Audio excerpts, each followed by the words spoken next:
Hello and welcome back. Today I'm going to try something a bit different. I'm not really a movie critic as such, but I did watch The Running Man yesterday and I have some things to say about it.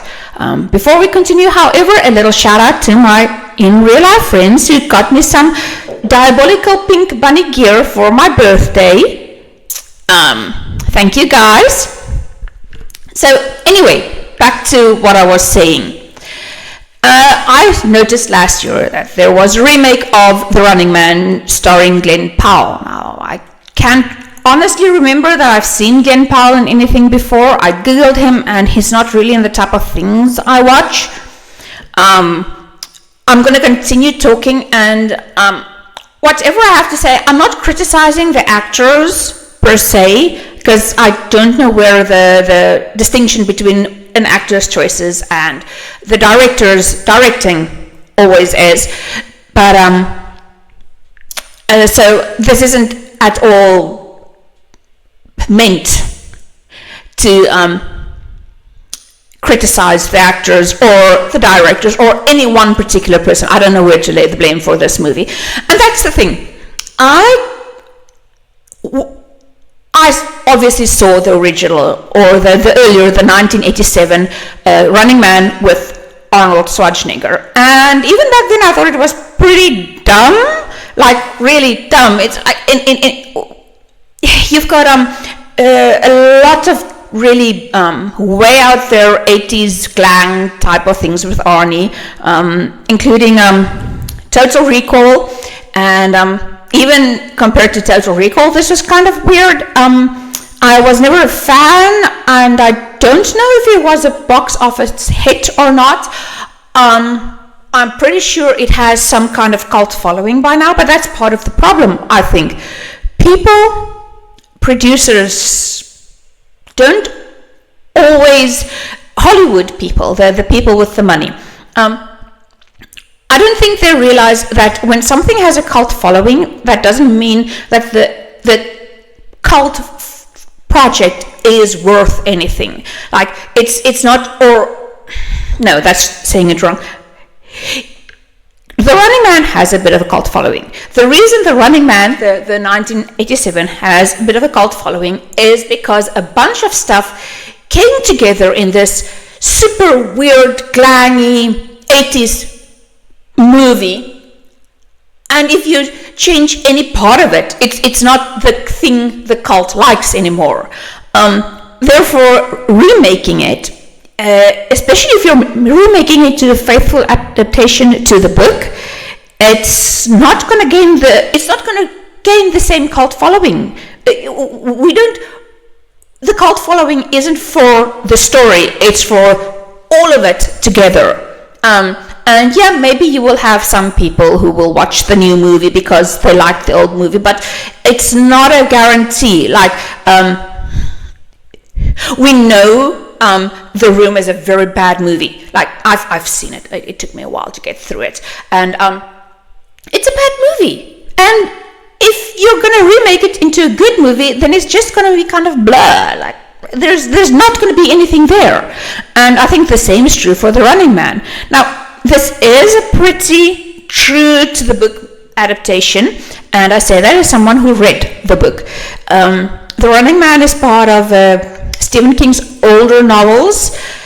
He was still writing under the pseudonym Robert Richard Bachman. Anyway, I read the Bachman books, which is 4 novels taken up into a single volume, which are Rage, which is a story about a teen school shooting, but that somehow gets the rest of the class to agree to the murder. So this is at least 20 years before the Columbine shooting, so there's no correlation there, but I read it after the spate of school shootings in the Americas for the past 20 years, and as such it just didn't hit the same, I suppose. And the second book was The Running Man, and I really only paid attention to it because I was comparing it to the 1987 Arnie movie, which is not the same. I mean, it has the very basic intro, I think, and the same concept, but then the movie just, it goes places. Whereas the book is actually a bit boring. I don't even remember the ending, and as such, I have to tell you, I didn't go back to look at the ending now, and so I don't know if the ending of the new movie is similar to the ending of the book, but we'll get to that later. Then there's Demolition, which is a middle-aged guy getting all worked up because there's a highway being built through his old neighborhood, and he refused to sell, even though he could have gotten some nice money for his house, and then he blows up some demolition equipment and sleeps with a very young woman, which immediately took it away from a guy being angry at his house being demolished, even though he was paid to clear out, to a middle-aged guy's fantasy, or a young guy's fantasy of what it would be like to be a middle-aged man. Like, I don't know why this beautiful young woman slept with him. Anyway, then the book ends with The Long Walk, which I kind of paid attention to because, one, I read it in an era after, the Hunger Games. But also, as I was reading it, I noticed that one of my favorite songs, or one of the songs of my favorite artists, took some lines from it, and I'm reading it from the song now.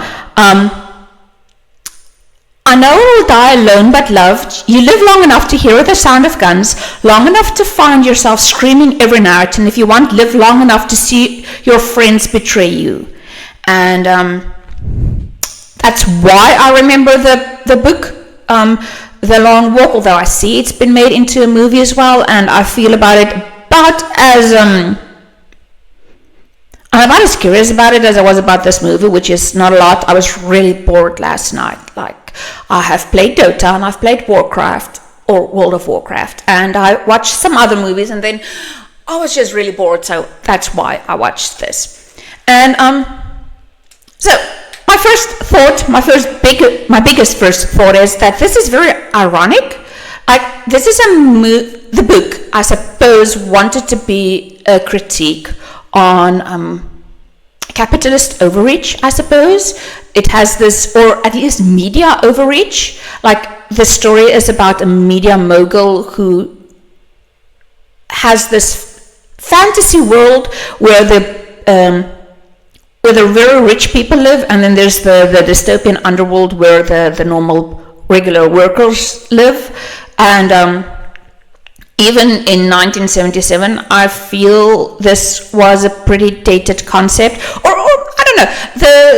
I think maybe in 1977, the idea of a single news network or TV network having the rights to everything was kind of the hook. It was cool, it was new, it was a different idea. I mean, you still had different production houses at that point. The House of Mouse hasn't taken over everything.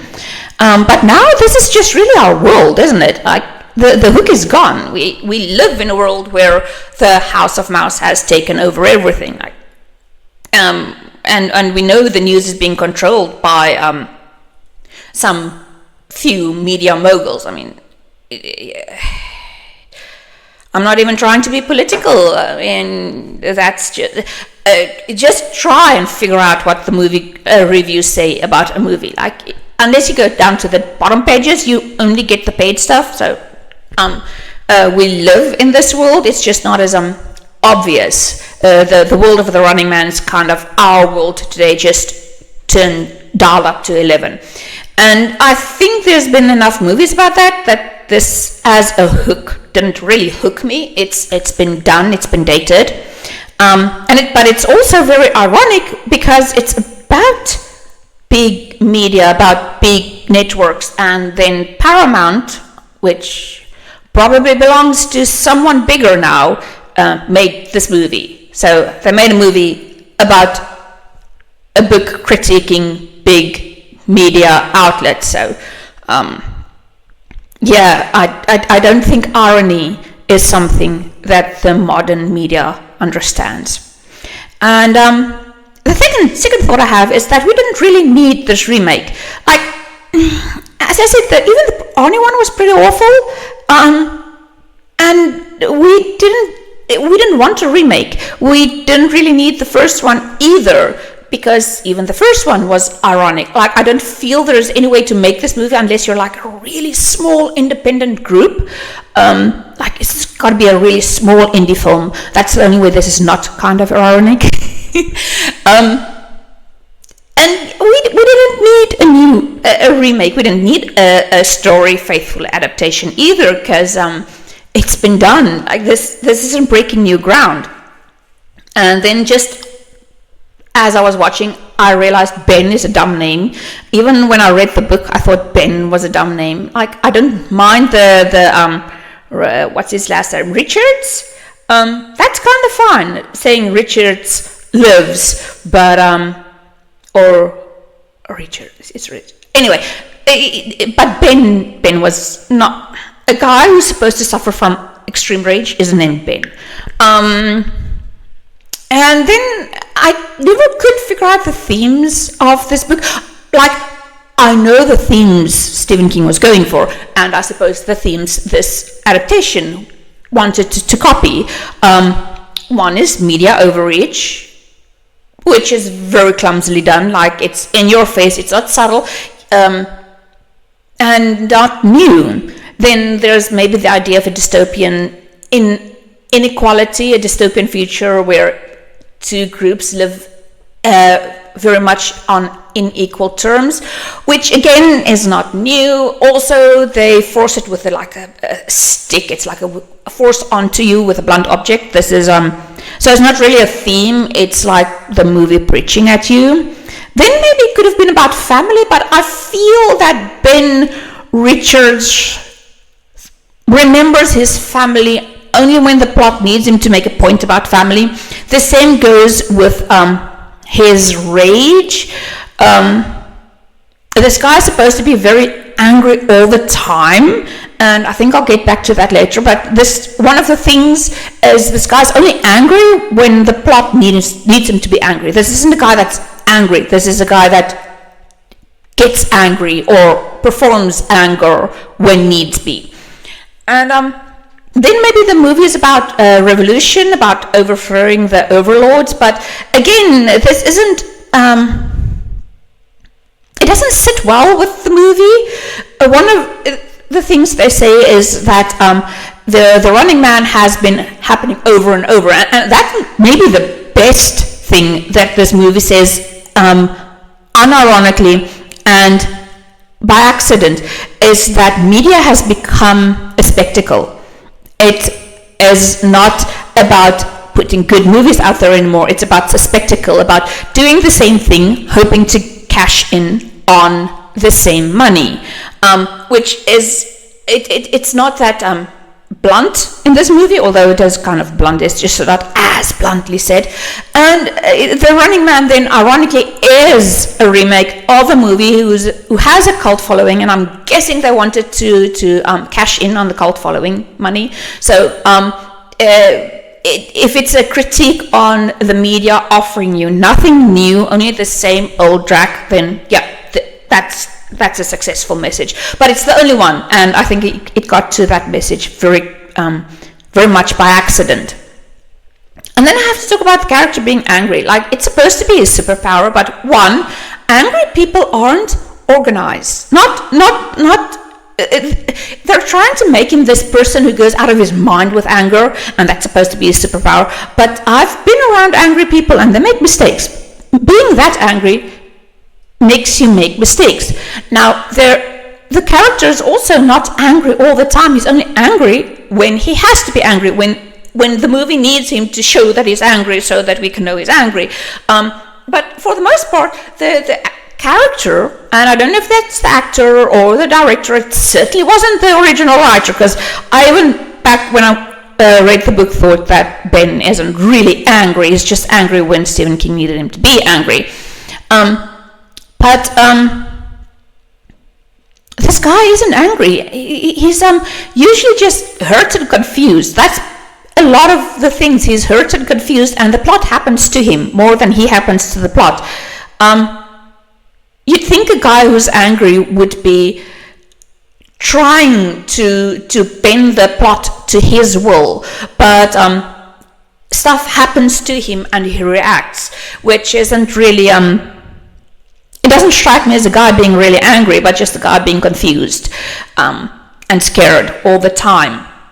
Now, if you want to talk about the character that drips with anger, she's always angry, and when I think of the movie, that's pretty much one of the only three things I remember of the movie, and that would be Sarah Connor from the T2 movie, from Terminator Judgment Day. Now, I still hate the movie, and I'll get to that later. And when I think of the movie, I think of three things, maybe. I think of the gun and the roses, because that's pretty cool. I think of, what's his name? Well, the T-1000. Oh, I keep forgetting his name. Robert Patrick? Morphing. He runs with his head down, has funny little ears, and then he just turns into this melted metal. That's very scary. If I'd been younger, I would have thought that was a very scary movie. As it was, I just didn't like the movie. And then, of course, Sarah Connor being angry all the time. She's dripping with anger. You can feel her fury at the world. And she bends the world around herself, even at her own cost, even at the cost of her relationship with her son. She bends the world around her. But not this guy.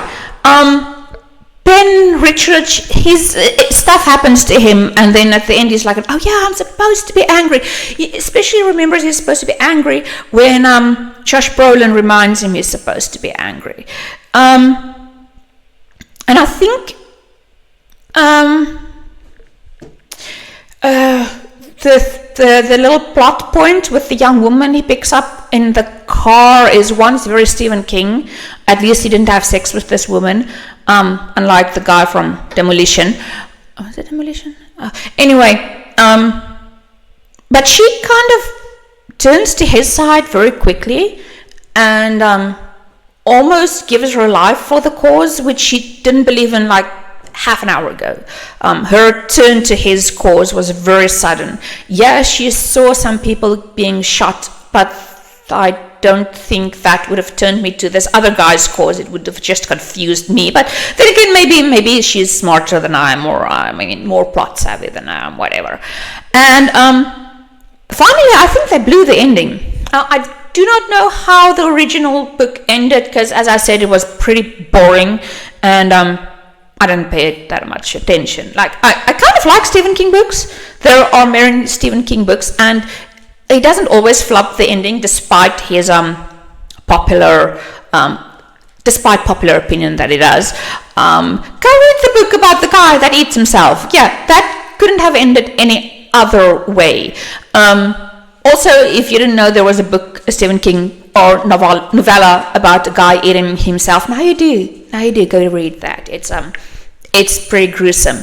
Anyway, this movie ends with not a takedown of the media, but of the good guy turning into the media. And although he's telling a different story now, he's still manipulating people through the media. It's not the win they think it was. It's just a rewrite of. It's just giving the bad guy a new face. Like, one of the plot points is that if you are a successful enough runner, they might make you a hunter who hunts the runners. And they did that to the first guy, which incidentally was played by Lee Pace, and Lee Pace is always pretty. Like, that guy is pretty. I also saw him in a movie where he was supposed to be both a good guy and a bad guy, and he did that pretty well while being very pretty. I mean, he's a good-looking guy. But his reveal also, he's supposed to take off his mask at some point, and it's supposed to be this big reveal, and then there's nothing. He has to tell both the character and the audience later on that he was the first runner. Like, that's not how movies work. When you have a guy in a mask and he reveals his face, that has to be like the moment. If Superman drops his facade, puts his little curl back, and Lois Lane doesn't recognize him as Clark Kent, then everything falls apart. That's the point of it.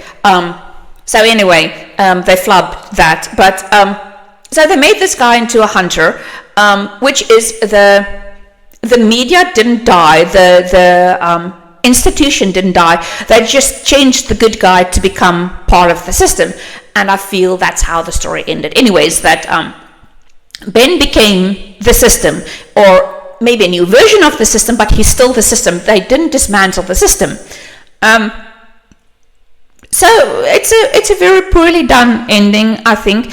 And isn't it Mark Twain who said that the ending should be stronger than the beginning? Because the beginning has to hook you, but the ending is going to be a critique on everything you've just spent 2 hours watching. How long was this new film? I don't know. Too long. I mean, it could have been 5 minutes and it was too long. So it's blah. It's not bad. I mean, it's well enough acted. The story goes from one point to the next point logically. I mean, if you're not as old as I am and you haven't watched a lot of these types of movies, then you might enjoy it. Like, really, if this is your type of movie, Jim, then go and enjoy it. I'm not saying you shouldn't enjoy it. I'm just saying that I thought it was pretty redundantly stupid. Also, have to say, Clint Powell is a good enough actor, but he keeps on looking like several other actors depending on the angle, so I probably won't recognize his face in the next movie he's in, but that's not on him, that's on me. And